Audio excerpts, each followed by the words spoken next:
There was an article in the Rhapsody Journal, just to hit a few of the highlights of it.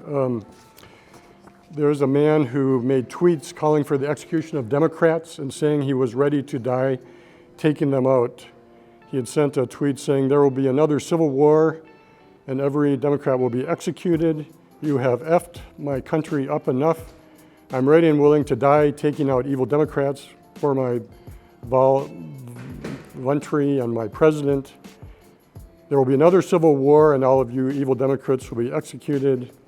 Go make you evil seas." He said he was probably drinking at the time. He apologized for having said that. He said, maybe I had 2 drinks, I was probably pissed off. He was exercising his First Amendment right of freedom of speech. He had a history of 2 previous protection orders. He never hit her, but that was, he was yelling.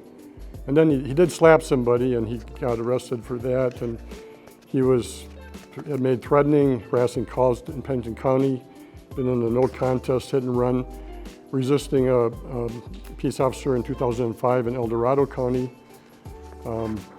Had some interest in conspiracy theories.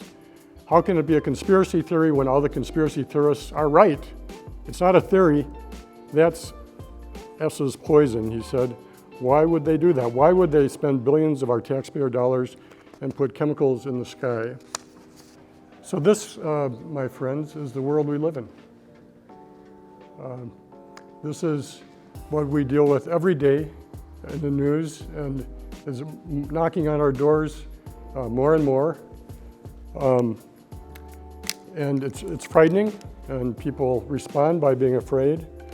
I want to argue that as we enter this discussion of violence and predicting violence, that we think about this sort of idea.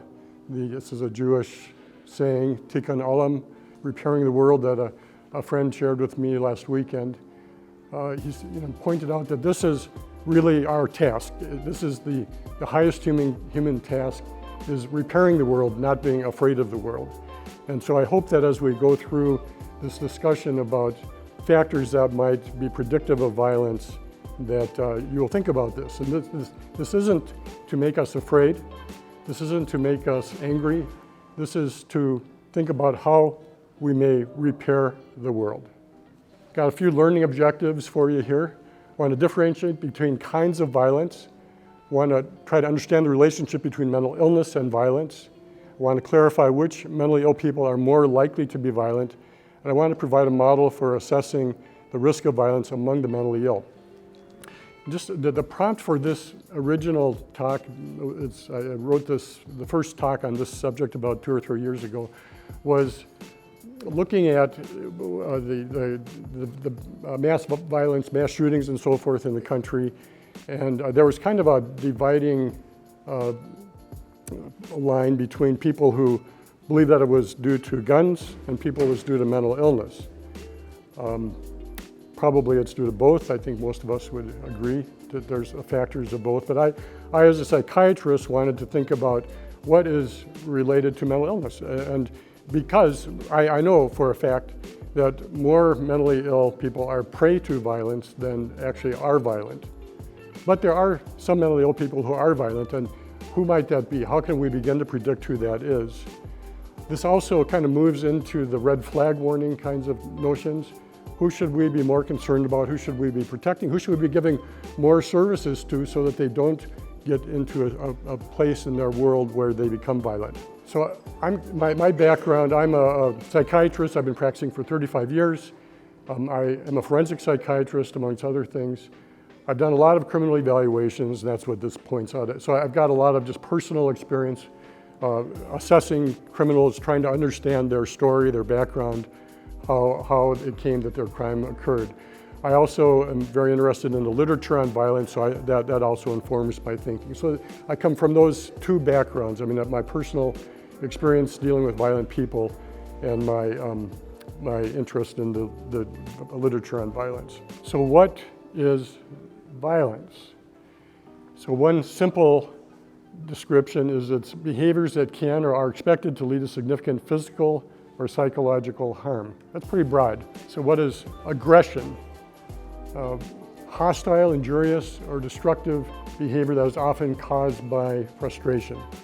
It can be defined by the target, so there's self-directed aggression, which would be like harming yourself or a suicide attempt, or it can be other-directed, which would be like harming somebody else or trying to kill them.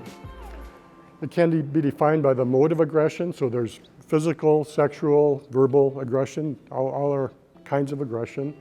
It can be direct or indirect, so it's a direct form of aggression if I come and punch you. It's an indirect form of aggression, perhaps, if I don't allow you to eat, if I prevent you from eating. You see the difference there? So there's all kinds of indirect aggression in the world too. We're not going to really focus on that too much, but you'll see it kind of seeping between the lines here as we talk. So kinds of aggression. Usually aggression is broken down into premeditated aggression or impulsive aggression. Premeditated aggression is planned behavior. It's not typically associated with frustration or response to an immediate threat. It's not invariably accompanied by autonomic arousal like a high heart rate and high blood pressure and stuff like that. It's planned, there are clear goals, sometimes socially sanctioned, like war would be premeditated aggression, right? It's also sometimes called predatory behavior, instrumental behavior, so to get some end, or proactive to prevent something. So an example of premeditated behavior would be a person who decides they're going to steal all my money. They go to the store, buy a gun, they wait for darkness, me to come home at night, they hide behind a bush, they jump out behind the bush and shoot me and take my money and run away. That would be well thought out, premeditated aggression. Impulsive aggression is different. It's characterized by high levels of autonomic arousal. It's precipitated by provocations, like somebody doing something that threatens you. It's associated with negative emotions like anger or fear. It usually represents a response to a perceived stress. It's also sometimes called reactive aggression, affective aggression, or hostile aggression. So this is like if I'm in the bar with my girlfriend and somebody comes up and makes a pass at her, and I feel like he's attacking me, taking away my girlfriend, so I punch him, beat him up. I'm angry and I'm responding to my anger.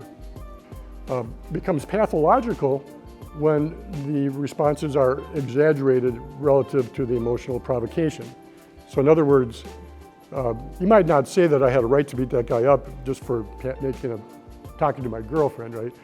But I might think that it was because I just weigh it differently. So that might be considered pathological if you get in lots of fights, because there's lots of things that you feel are an affront to you. It can be considered defensive aggression and appropriate if the threat is dangerous and imminent, and if aggressive response is unpremeditated. If somebody touched her, she would have a right to prevent them from touching her.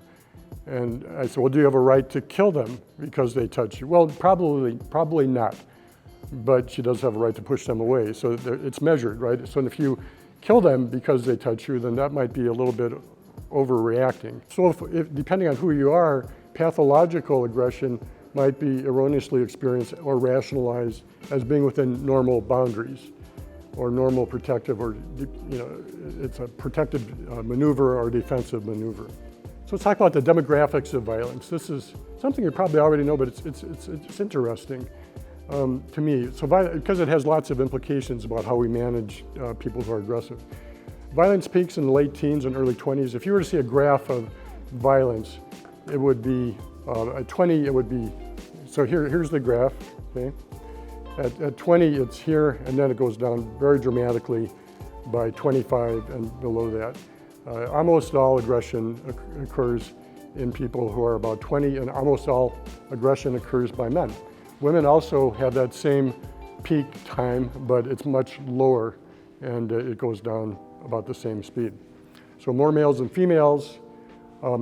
Although men in the general population have a higher incidence of violent offenses than women, among people with mental illness, mental disorders, males and females don't really significantly differ. So women with mental illnesses have almost as much the levels of aggression as men.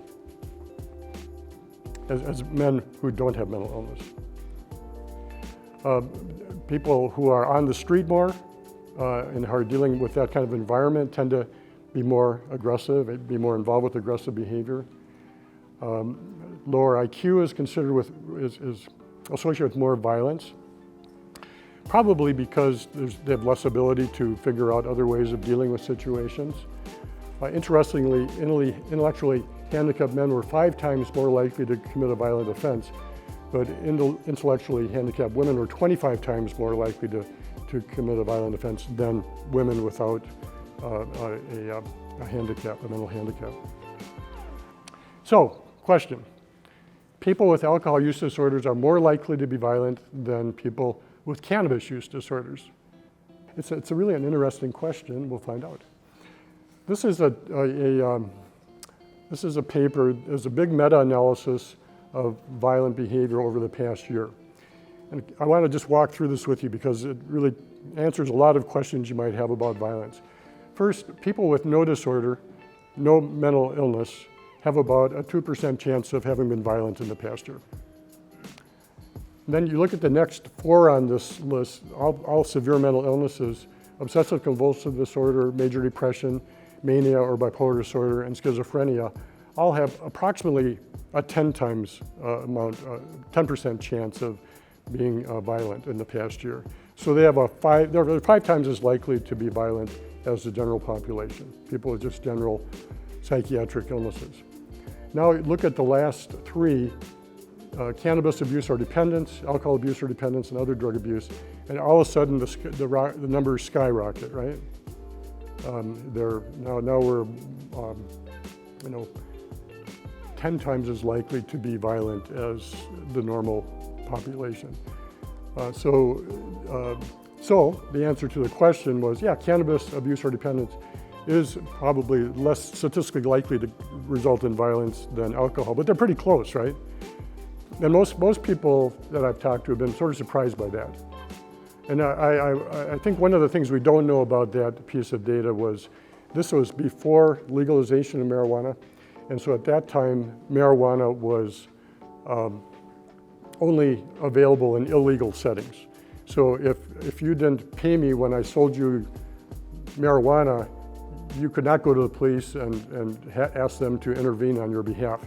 The only response you could do was to beat me up and take your money back or whatever, So it was done in an illegal environment where there's more likely to be violence. And I actually haven't seen the data on now what it's like in, for instance, Colorado or Washington or California, other states where it's legalized. So not just that, those are the statistics, but the combination of substance abuse and major psychopathology is much more volatile than either alone. So you take a person with schizophrenia who abuses substances, and they're 17 times more likely to be violent than the general population. And that's true across the board. So then the next question is, are mentally ill people more likely to abuse substances than the general population, just as likely to abuse substances as the general population, or less likely to abuse substances than the general population? These are the statistics for comorbid drug and alcohol diagnoses with mental illness, and the answer is more likely. So 45% of people with schizophrenia abuse drugs or alcohol. Antisocial personality disorder, not surprising to people who understand antisocial personality disorder, but 82% are abusing drugs and alcohol. Bipolar disorder, 62%, and depression, 27%. The next piece I want to talk with you about is a schema that I developed. It's based on my experience and based on the literature that I was reading of sort of categories of mental illness and experience that I see more likely associated with violence. And I will just share with you that I've studied this in my own population. I think it's not too bad, actually, when I look at it in a real life setting. So the first disorder is the disorders of empathy, which we'll talk about in just a minute. The second is disorders of impulse control. Third is disorders of reality testing, like psychosis. Fourth is lack of social support. And fifth is high stress situations that people are in. So what are disorders of empathy? These all, trust me if you don't know already, these are considered disorders of empathy in the mental health world. These are the diagnoses that are associated with people not getting interpersonal relationships as well as other people do. So schizophrenia, autism spectrum disorder, and I'm going to talk more about reactive attachment disorder and its progeny, which by that I mean, so reactive attachment disorder is a childhood diagnosis of people, young people who are not attached. But the progeny that means what happens to them as they grow older. What kinds of mental illnesses are they likely to have? These are the disorders of impulse control. And these are sort of obvious, like attention deficit disorder is the classic impulse control disorder. Bipolar disorder, especially in a manic phase, very impulsive time. Substance use makes people more impulsive. Post-traumatic stress disorder, oppositional defiant disorder and conduct disorder, certain adjustment disorders. And I'm going to just kind of skip down, but you see explosive disorders, antisocial personality disorder, pyromania, kleptomania, those are all impulse control disorders. I'm trying to help you understand what an impulse control disorder is. I don't know if any of you have ever had an impulse control problem like this. But I'm going to eat 1 or 2 a day so they last. That was one of my daughters. My other daughter was, I ate them all while you were reading the first panel of this comic. And then the third class of people that I want to talk about is disorders of reality testing. And these are basically psychotic illnesses. So these are people who have delusional beliefs or they have hallucinations. So, and these are all disorders that can be associated with psychotic symptoms. But as you notice, they all, well, the first 3 actually have depression isn't always a psychotic illness, but it can be. Bipolar disorder can be a psychotic illness. Delusional disorder always is a psychotic disorder. Schizotypal personality disorder always is psychotic. Schizophreniform disorder, schizoaffective disorder. And then some people become psychotic when they abuse substances too. Probably these are all genetically connected. There's probably some genetic variant that makes people who have certain mental illnesses more likely to become psychotic. And it probably crosses between illnesses. The fourth area that I wanted to talk about was lack of social support. So it's not at all uncommon in the world that I live in, the world that I assess, to see people who commit violent crimes and they have lack of housing or shelter, they have lack of food, they have lack of community, or lack of money. And this was exactly what the care center was kind of developed to look at. And it's obviously been, if you know the history, been very difficult because, you know, it's, you can offer people certain kinds of settings that they don't always choose to go there. And in our country, we have these rights, and it's hard to make people do things that they don't want to do unless they cross a certain threshold. But these are all things that are related to violence. And then stressors, like these are just examples of stressors, like death of a family member or friend, loss of a significant other, job loss, sudden change in social situation. It's real common to see people decompensate, especially who've got some other emotional difficulty in these kinds of settings. Very common reason for psychiatric hospitalizations, where people really decompensate. They were doing okay maybe, and then something happened here, and maybe there was some alcohol, and then they became suicidal or homicidal or something. I also just want to point out, I meant to mention this earlier, but when we think about predictors of violence, we're also thinking about predictors of suicide. There's a real close parallel. So people who are aggressive, who are violent, have a higher rate of suicide also. It's not exactly a one-to-one relationship, but I think it's worth carrying that thought in your mind, because when you think about fear of people who are potentially dangerous to others or to yourself, I think we also need to be thinking, how dangerous are they to themselves? If we are really going to repair the world, you know, I mean, if we're just trying to protect ourselves then maybe you don't need to do that. But if you want to repair the world, we need to think a little bit broader, and we need to think about their story, how many of these factors they have, what else is going on in their world that might have put them in a position to be aggressive or violent.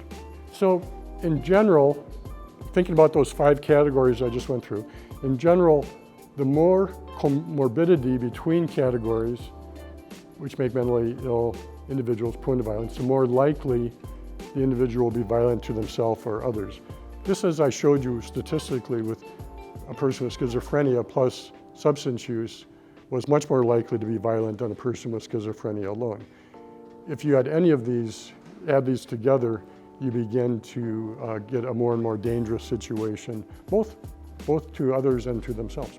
I want to also just speak about a few kind of symptoms or syndromes that deserve special consideration, because there's certain aspects of these symptoms and syndromes that really make a mentally ill person, much more likely to be violent. So I want to talk about delusions, paranoia, hallucinations, mania, a term called homosexual panic, which probably nobody here has ever heard of, PTSD or personality disorders.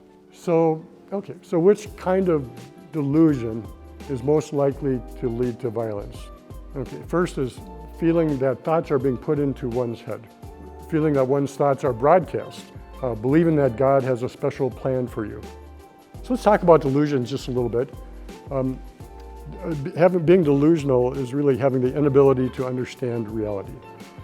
So it's and furthermore, it's the inability to recognize that there are other alternative ways of understanding a situation, alternative hypotheses. So the ability to consider an alternative hypothesis is a normal coping skill. So if I am driving down the road and somebody is driving straight at me, I might think they're trying to kill me. Before I even had that thought out of my consciousness, I would probably have also thought they're drunk, they're speeding, they're on a cell phone. I would have considered alternative hypotheses. And that actually decompresses that situation, right? I mean, it means if they're trying to kill me, then I need to actually protect myself. I might need to kill them or hurt them or do something. Now all I need to do is get their attention or get out of their way. So the ability to consider alternative hypotheses is really an important coping tool. And if you can't, then it's what I call rigid thinking. So you get locked into one way of thinking and can't consider other ways of thinking it through. And this is really, I think it's sort of a huge illness in our country right now. So many people right away said he should be prosecuted, or he had every right to restrain or do things to this guy because he was dangerous, the mentally ill guy, because he was dangerous. And we all know, if you've been following that story by now, and if you were a person who considered alternative hypotheses, you thought about this right away. This is a very, very rich story. There's lots of things that were going on here that made this incredibly ambiguous and difficult to sort out who was right, who was wrong, what was going on actually. I mean, just to name a few, where were the police? They never showed up. What were we doing having a mentally ill person who's out of control wandering the streets? What did the Marine guy think he could get out, or how many people were threatened? There are just all kinds of stories. We had the mentally ill guy. Did he have a history of violence? Did anybody know if he had a history of violence? Maybe this guy is on and off that train, every day, and doing stuff. So there's just a lot to digest there. And it was just kind of interesting to me to just watch how quickly everybody was saying, well, somebody's at fault, somebody else is at fault. Or even some people were saying right away, the police were at fault for not being there. I mean, there's a lot of people at fault. There's lots of room for blame to go around here. And that is the way it is for almost every violent crime that I've been involved with. There's, you know, we always look for a person to blame, but there's a story, there's a narrative behind this.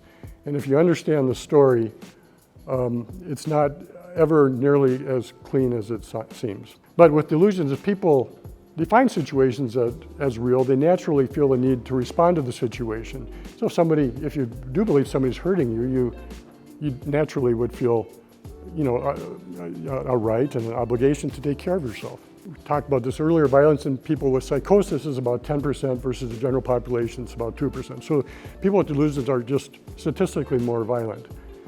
The assault rate by patients with schizophrenia is 16 to 28% over their lifespan. And about 59% of violence in schizophrenia is motivated by delusions, especially if the delusions make you angry or upset, or if they cause feelings of personal threat, so that you feel like you're being intruded on in some way. Somebody's taking over your mind. They're putting thoughts into your mind. So that is a dangerous delusion to have. That is the most dangerous of the delusions we talked about, because people feel that there's somebody controlling them, and they often have a sense of who that is and who they should attack to, you know, undo that experience.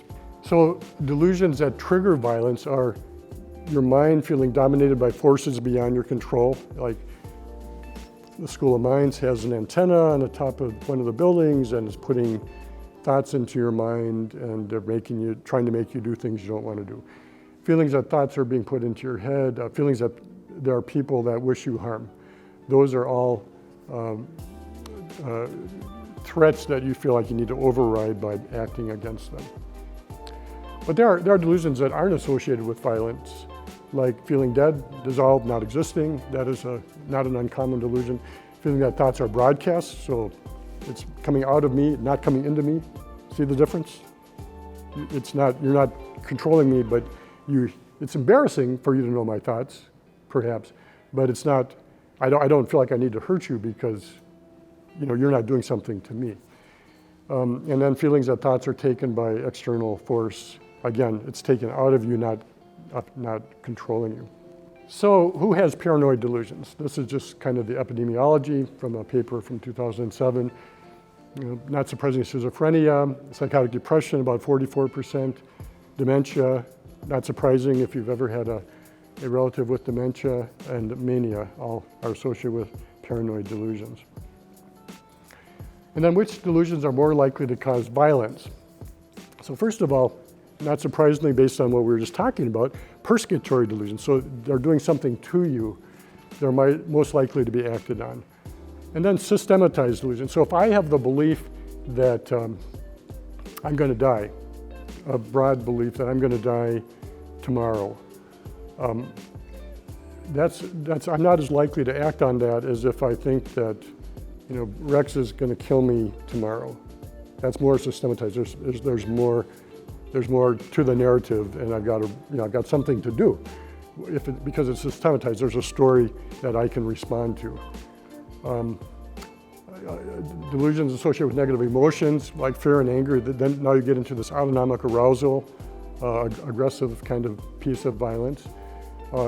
If they've been acted on before, they're more likely to be acted on again. It's just a really, you know, kind of a quick story. I saw a young man who had burned down his apartment building, and he told me when I did a forensic evaluation on him that there was a spider. It told me the spider had come down and had spoken to him and said, burn down the apartment building. And so he did. And for a variety of reasons, I believe that might have actually been the case. So, you know, he went through court and eventually got out again. And just by chance, I happened to be working in the psychiatric hospital one day when this man was admitted. And he came in and he said, well, they told me the spider is telling me that I need to kill my mother. And by then his hold had already been dropped. And I said, stop. We cannot let this guy go. I mean, this guy does what it told me the spider says, right? I mean, it's a very powerful experience to him So this is an example of somebody acting on a delusion that they've acted on before. If you add substance abuse to a delusion, much more likely to have it acted on. And then delusions of infidelity are commonly acted on, believing that your spouse is being unfaithful to you, and then either being violent toward your spouse or being violent toward the person that you believe they're involved with. So violence caused by paranoid delusions is usually well planned and in line with the delusion because it's generally a systematized response to the delusion. The violence is directed at a specific person who is seen as persecuting the patient, often relatives or friends. They're more likely to be dangerous because they often have recourse to weapons. They are functioning well enough. People with paranoia generally function well enough to go to the store and buy a gun or buy weapons or plan things out. So how about hallucinations?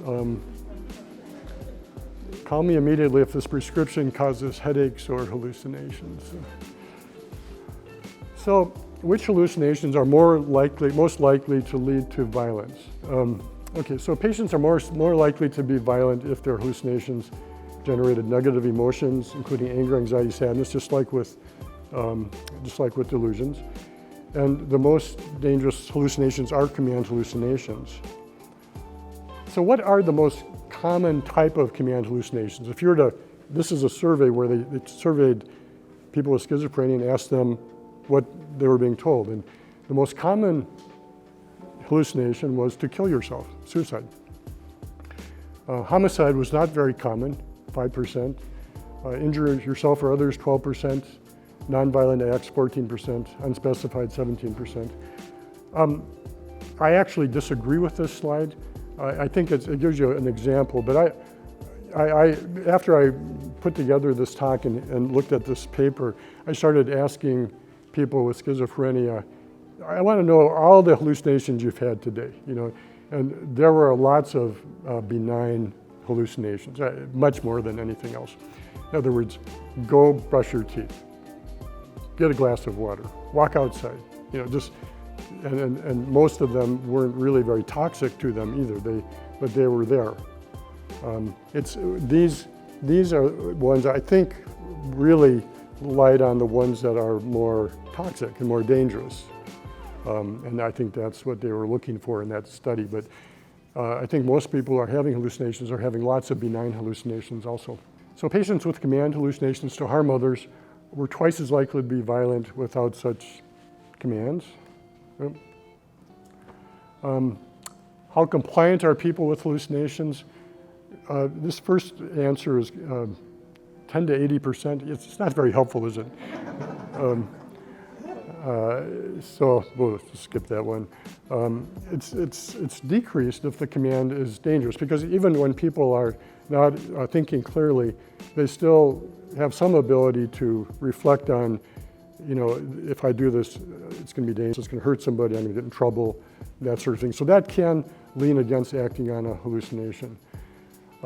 It's increased when the hallucination is related to a delusion. It's a so-called double psychosis, where you have both a delusion and a hallucination. So I believe that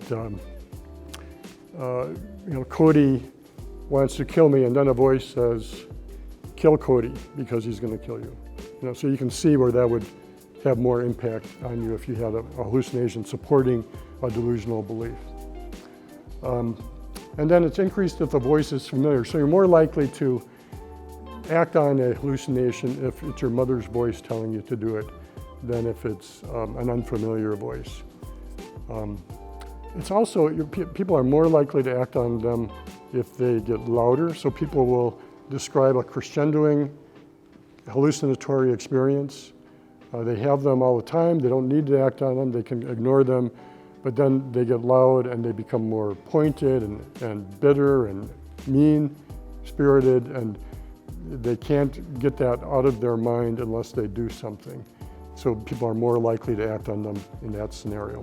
So hallucination-related delusion, as we just talked about that, a double distortion of reality, familiar voice, feelings of personal superiority.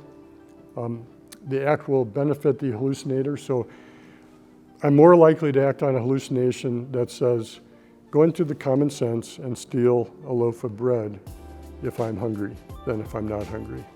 And again, there's some ability to work around the hallucination and to modify it, but if it meets your goals or your needs, you're more likely to act on it.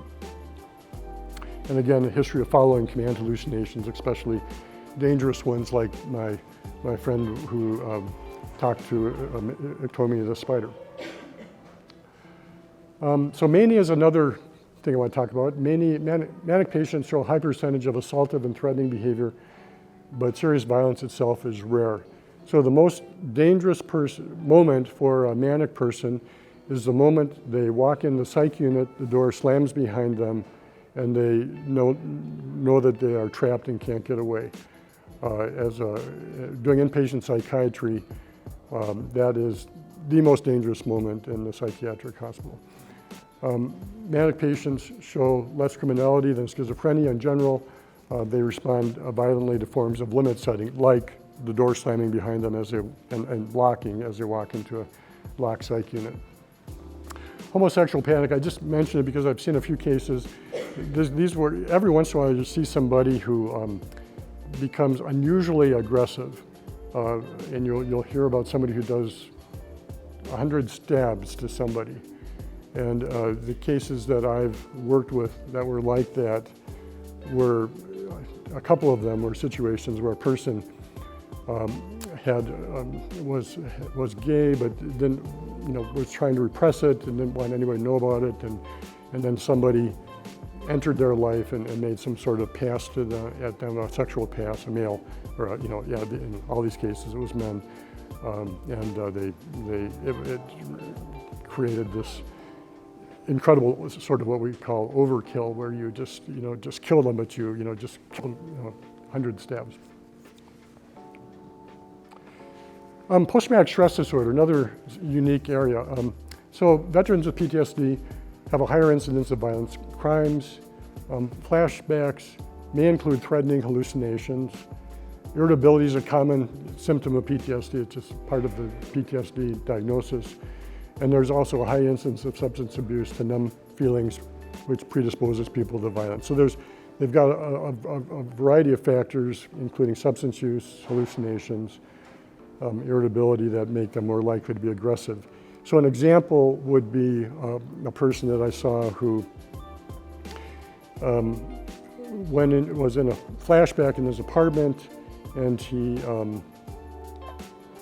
believed that he was in Vietnam and that there were Vietnamese coming across the room, and they were going to kill him, and he killed them instead, and he ended up killing his dog. But he didn't recognize that it was his dog. He was in the midst of a flashback. So that's just an example of a case like that. There's also personality traits associated with violence.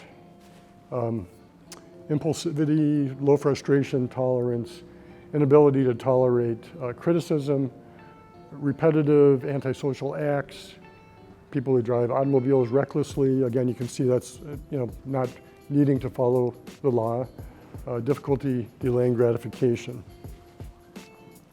And then, narcissism can also be associated with violence. If you're really narcissistic, you may feel entitled to do whatever you want to do. And to dehumanize others, people are just instrumental to your needs. Violence usually has a proximal, episodic quality to it with these people. A lack of introspection, tendency to project internal difficulties onto the environment. It wasn't my fault. It's always, Kevin's fault or somebody else's fault. Usually Kevin's, actually. They're suspicious about the motives of others. So I want to just talk about reactive attachment disorders and personality problems and violence, because it's really important, because it really is about how we treat our children, right? This is where this form of violence begins. So reactive attachment disorder is a disorder that children get who aren't in a situation where they have the ability to bond appropriately with a parent or a caregiver. And it may be the situation, and some kids are more prone to reactive attachment disorder, probably genetically. it's associated with abuse and neglect, results in poor coping skills in adults or personality disorders. And so there's a statistical line between children with reactive attachment disorders and people who have severe personality disorders as adults, like antisocial personality disorder, borderline personality disorder, paranoid, narcissistic personalities. And these people all have more of those traits that I just described that are related to violence. Patients with mental illness are not generally violent toward others. But there is a subpopulation of patients who are at high risk for violence. And it's worth paying attention to that, because not just to protect us, but to protect them. Because when a person gets to the point that they become violent, they are not functioning well and they need help. And that's, sort of the goal of, the goal of my life, the goal of psychiatry, psychology. That's what we're trying to do, is help people work through problems that make them so miserable that potentially they could not always become violent, but they could potentially lose control in some way, like hurt somebody else or hurt themselves. There is a 5-fold increase in violent offenses in mental illness compared to healthy individuals. So there truly is an increase in violence, and it needs to be taken seriously. So who will be violent, and how can you take what I just shared with you and think about who may be violent, and really more specifically, who really needs care, right? Because that's really what we want to do. We are called not to be afraid of these people, but to repair the world. I mean, it sounds a little grandiose, but I really, that is what mature, healthy human beings, that is the highest calling in life. So I ask people the simple 5-question test. Is there a disorder of empathy? Just simply yes or no. And we talked about those disorders. Is there a disorder of impulse control? Yes or no. Is there a disorder of reality testing? Yes or no. Does the person lack social support? Yes or no. Is the person stressed beyond their coping capacity? Yes or no. So again, the disorders of empathy, do they have schizophrenia, autism, or personality disorder? One of the ones that we've talked about that come out of reactive attachment disorder.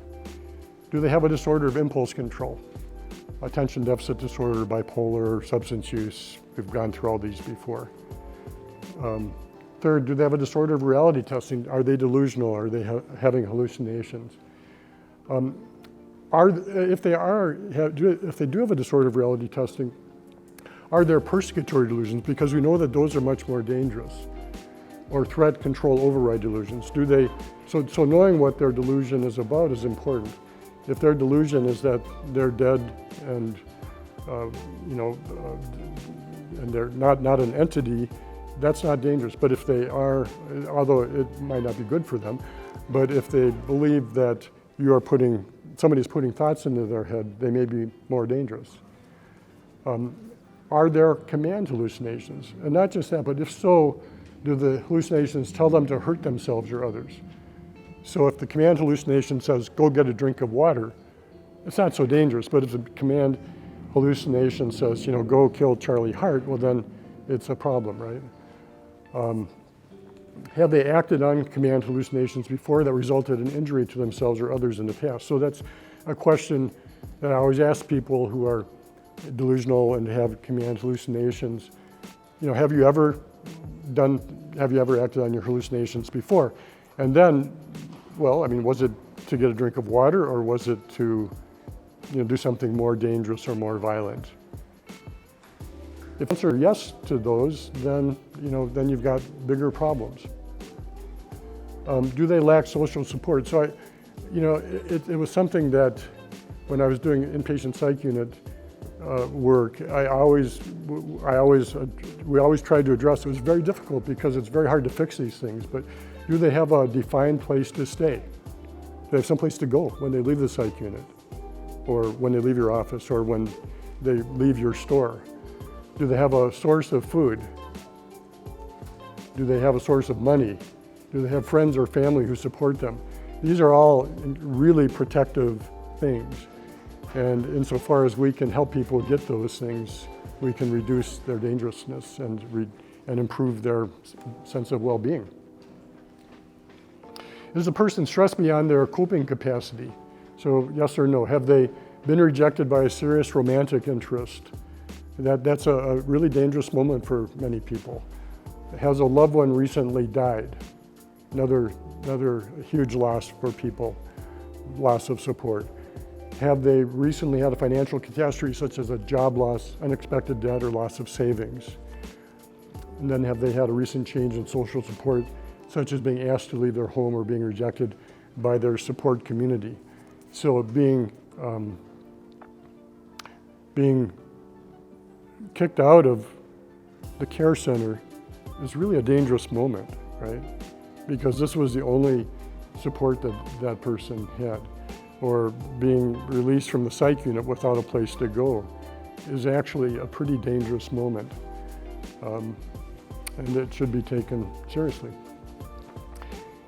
And then sort of my simple scoring of this is if you have 3 or more yes answers, they are risk for violence, and action should be taken to intervene and modify the risk factors.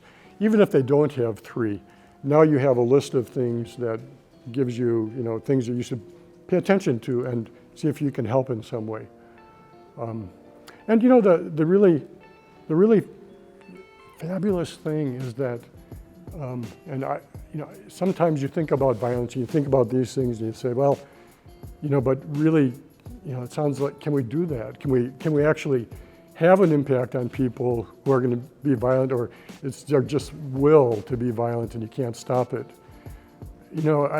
I've sometimes had that feeling myself, but as I was preparing for this talk, I just began to think through different people in my life who I thought were at high risk for violence, who got some help or got any of these factors changed in some way.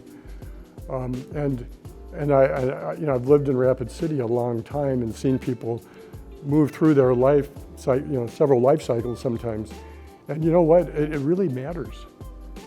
People really respond, have the ability to respond if you catch them and offer them some treatment or some support or whatever things are going wrong in their life. So it's not just of academic or theoretical interest, and it's something that is, it's not just good for them.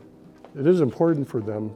It's also good for us. It's good for us as a culture to do these things, because we don't know, nobody in this room likes the level of violence that is in our community. And if we understand and do things about it rather than react and just say, put them in jail. It may be appropriate to be, but it should be thought through. It should be thought through. And like the Penny case, I think it is. My wish is that the judge doesn't just say, well, he meets the criteria for second-degree manslaughter, and so he goes to jail for a certain number of years. My wish is that the judge is wise and steps back and says, yeah, so this was a multifactorial problem, and there was a guy who stepped in, and the guy got killed, and it's horrible. But let's look at all of the factors that led up to this, and let's see what I can do as a judge and what we can do as a community to change this so that this doesn't continue to happen, right? And I think that is the sort of thing that we're all called on to respond to. So, I was showing you the Tikkun Olam and, repair the world, but there's other religious philosophies that also speak to that same thing, right? Love your neighbor as yourself. So love this person who's violent, or who could be violent, or who could be violent to themselves. If we are going to really be the kind of people we want to be and need to be, we need to love those people. loving somebody who's nice to you and brings you chocolates is not hard. But loving somebody who is yelling at you and screaming at you in the subway is tough, right? It's easy. It's much more easy to be afraid in that situation or angry.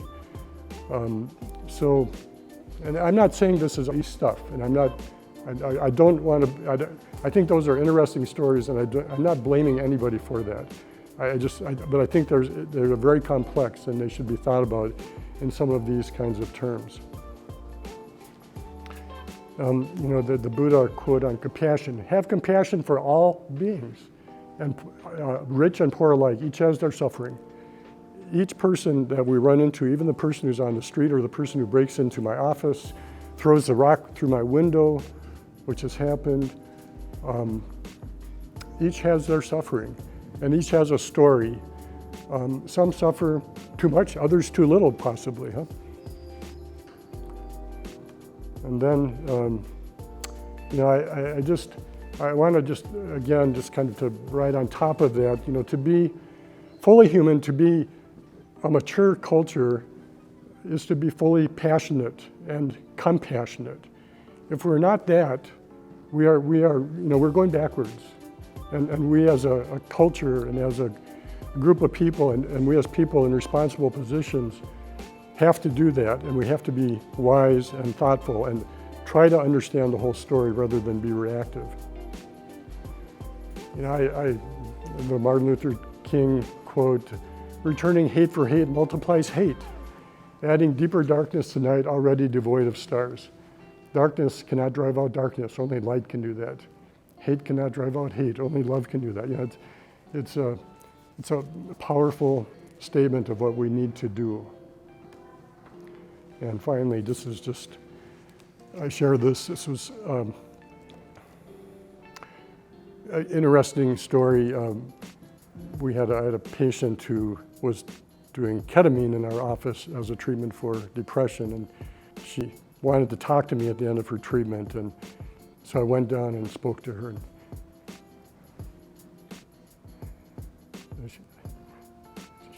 I get choked up when this story, but so she said, I had this vision during my ketamine treatment, and I kept seeing this phrase, and I saw it on cups in your office, and I saw it on T-shirts in your office, and then it spread to all around Rapid City, and then it got on the national news, and then it was even in comedy shows. People were making jokes about it, and I said, "So what was the phrase?" And she said, "I see you, I care about you." And I thought, yeah, isn't that what we are called to do? Really see people? See them in all their whole story and care about them. And so we immediately got cups and put, "I see you, I care about you."